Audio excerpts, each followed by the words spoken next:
তেহরানের প্রস্তাব নিয়ে ট্রাম্পের তামাশা, পারমাণবিক বোমা তৈরির পাল্টা হুঁশিয়ারি। ইরানের যুদ্ধবিমান কি পাকিস্তানে? কাঁটা দিয়ে কাঁটা তোলার কৌশলে ইরান, পাল্টে যাবে সামরিক ভারসাম্য। কিভাবে আশা জাগাচ্ছে রিভার্স ইঞ্জিনিয়ারিং? অ্যাকশন মোডে তামিলনাড়ুর নয়া মুখ্যমন্ত্রী, নতুন নির্দেশনায় তোলপাড়। আলোচনায় কেন মসজিদ মন্দিরের মতো ধর্মশালা? শান্তি চুক্তি প্রত্যাশী যুক্তরাষ্ট্র আর ইরানের শীর্ষ নেতারা আবারও সংঘাতের হুমকি দিতে শুরু করেছেন। এতে ক্রমেই বাড়ছে ইরানে পারমাণবিক হামলার গুরুতর আশঙ্কা।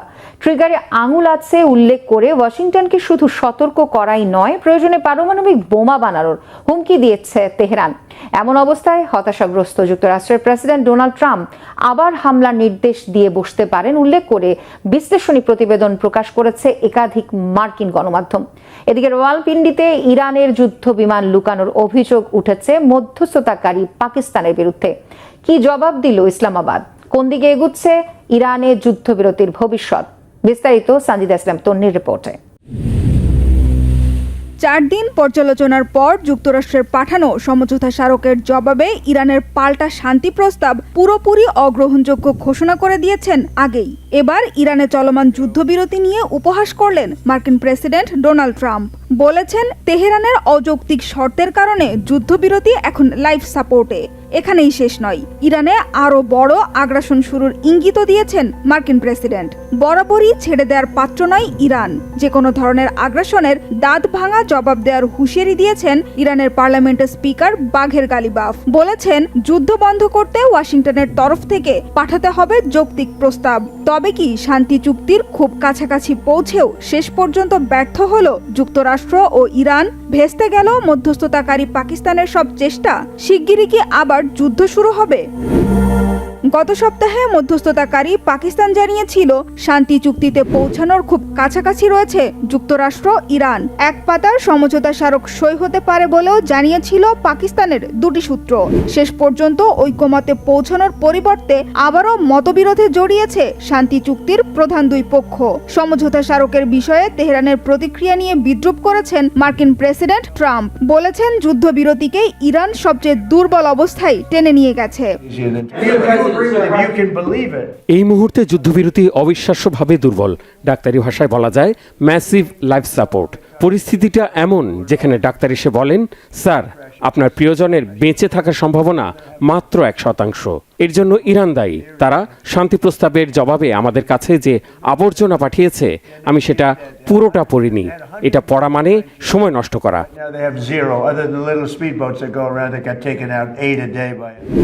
এদিকে যতই দিন গড়াচ্ছে, শান্তি চুক্তির বিষয়ে ইরানের আচরণে ট্রাম্পের হতাশা ততই স্পষ্ট হয়ে উঠছে। ট্রাম্প প্রশাসনের কয়েকজন কর্মকর্তা জানিয়েছেন, ইরানের ওপর বড় ধরনের সামরিক অভিযান শুরু করার বিষয়টি অত্যন্ত গুরুত্বের সাথে বিবেচনা করছেন মার্কিন প্রেসিডেন্ট। আবার যুদ্ধ শুরুর শঙ্কার মধ্যে সংযুক্ত আরব আমিরাতে আকাশ প্রতিরক্ষা ব্যবস্থা, আয়রন ডোমের ব্যাটারি স্থাপন আর সেগুলোকে পরিচালনার জন্য সেনা পাঠিয়েছে ইসরায়েলের বেনিয়ামিন নেতানিয়াহু সরকার।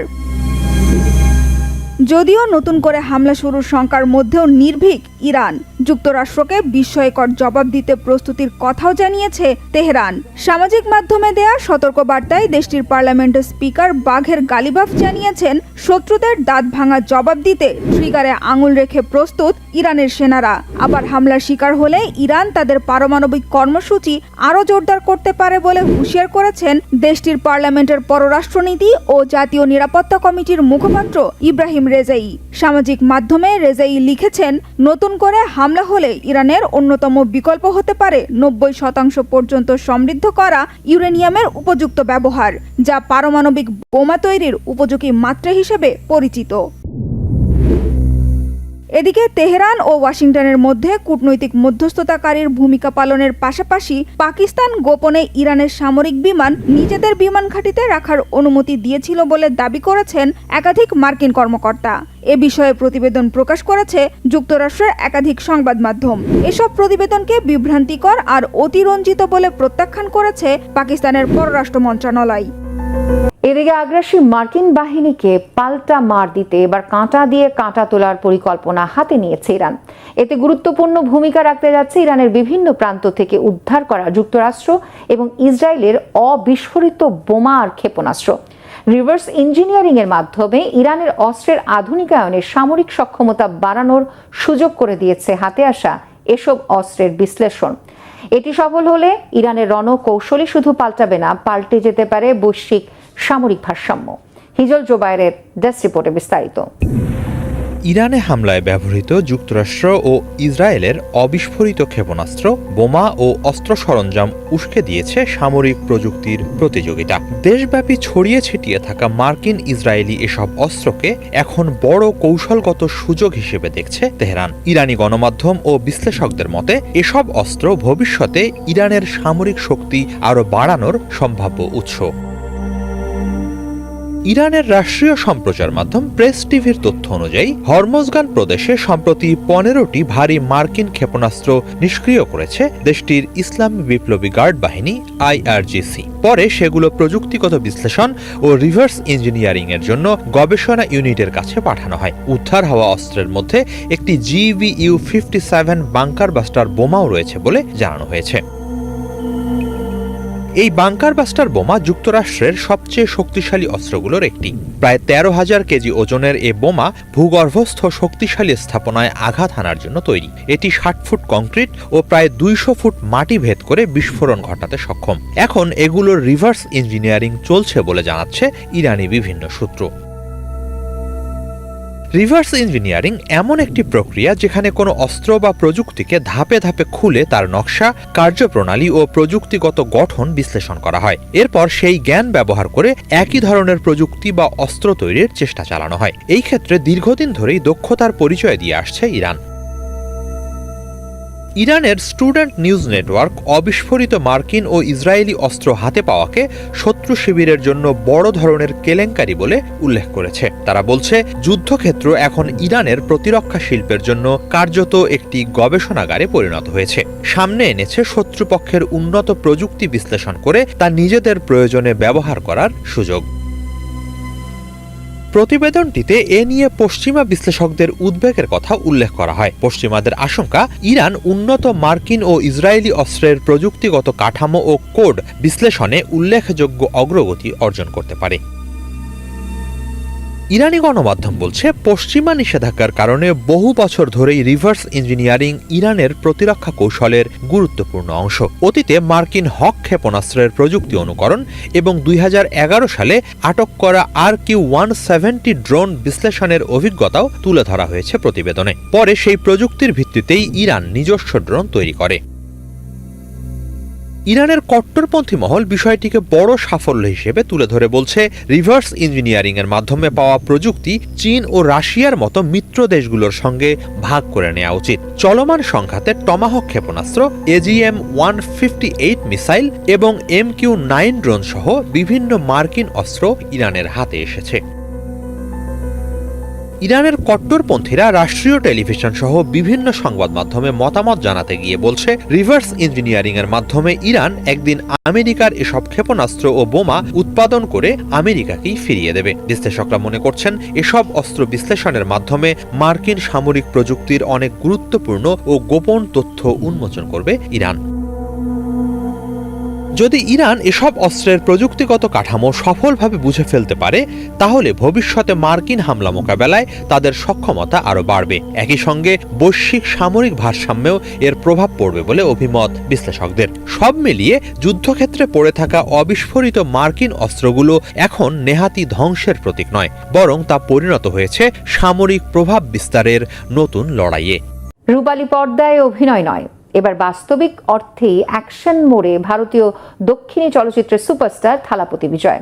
তামিলনাড়ুর মুখ্যমন্ত্রীর দায়িত্ব নিয়েই রাজ্যের শত শত মদের দোকান বন্ধের নির্দেশ দিয়েছেন। এক্ষেত্রে গুরুত্ব দেওয়া হয়েছে মসজিদ, মন্দির, স্কুল, কলেজ আর বাস স্ট্যান্ডের আশেপাশের এলাকাকে। এতে মিশ্র প্রতিক্রিয়ায় তোলপাড় তামিলনাড়ু। কেন এমন সিদ্ধান্ত নিলেন থালাপতি? মোর্শেদ আলমের ডেস্ক রিপোর্টে বিস্তারিত। ক্ষমতায় এসে যেন চমকে দিলেন দক্ষিণ ভারতের জনপ্রিয় অভিনেতা ও নতুন মুখ্যমন্ত্রী থালাপতি বিজয়। শপথ নেওয়ার কয়েক ঘন্টার মধ্যেই তামিলনাড়ু জুড়ে মসজিদ, মন্দির সহ ধর্মীয় উপাসনালয়, স্কুল, কলেজ ও বাস স্ট্যান্ডের আশপাশে থাকা 717টি সরকারি মদের দোকান বন্ধের নির্দেশ দিয়েছেন। আর এই ঘোষণার পরই রাজ্য জুড়ে শুরু হয়েছে তুমুল আলোচনা। 12 মে দেওয়া বিজয়ের নির্দেশনায় বলা হয়েছে, মসজিদ, মন্দির, গির্জা, শিক্ষা প্রতিষ্ঠান ও বাস স্ট্যান্ডের 500 মিটার ব্যাসার্ধের মধ্যে থাকা সব তামিলনাড়ু স্টেট মার্কেটিং কর্পোরেশনের দোকান আগামী 2 সপ্তাহের মধ্যে বন্ধ করতে হবে। রাজ্য সরকারের তথ্য মতে বর্তমানে তামিলনাড়ু জুড়ে সরকারি লাইসেন্সধারী মদের দোকান রয়েছে 4765টি। এর মধ্যে 276টি ধর্মীয় উপাসনালয়ের কাছাকাছি, 186টি শিক্ষা প্রতিষ্ঠানের পাশে এবং 255টি বাস স্ট্যান্ড সংলগ্ন এলাকায় অবস্থিত। দীর্ঘদিন ধরে জনবহুল এলাকায় প্রকাশ্যে মদ বিক্রি নিয়ে ক্ষোভ ছিল সাধারণ মানুষের মধ্যে, বিশেষ করে নারী ও শিক্ষার্থীদের নিরাপত্তা ইস্যুতে বিষয়টি নিয়ে বহুবার প্রশ্ন উঠেছিল। আর সেই জায়গাতেই কঠোর অবস্থান নিল নতুন সরকার। তবে এই সিদ্ধান্তের অর্থনৈতিক দিক নিয়েও শুরু হয়েছে আলোচনা, কারণ তামিলনাড়ু স্টেট মার্কেটিং কর্পোরেশন রাজ্য সরকারের অন্যতম বড় রাজস্ব উৎস। ফলে একসঙ্গে এতগুলো দোকান বন্ধ হলে সরকারের আয় কতটা কমবে এবং নতুন সরকারের জনকল্যাণমূলক প্রতিশ্রুতিগুলোতে প্রভাব পড়বে কিনা, সেটি এখন বড় প্রশ্ন হয়ে দাঁড়িয়েছে। শুধু মদের দোকানই নয়, দায়িত্ব নিয়েই আরও একাধিক বড় ঘোষণা দিয়েছেন বিজয়। আবাসিক গ্রাহকদের জন্য 200 ইউনিট পর্যন্ত বিনামূল্যে বিদ্যুৎ, নারীদের নিরাপত্তায় বিশেষ বাহিনী এবং প্রতিটি জেলায় মাদক বিরোধী ইউনিট গঠনের নির্দেশ দিয়েছেন। একই সঙ্গে আগের সরকারের সময়কার আর্থিক পরিস্থিতি তুলে ধরতে শ্বেতপত্র প্রকাশের ঘোষণাও দিয়েছেন নতুন মুখ্যমন্ত্রী।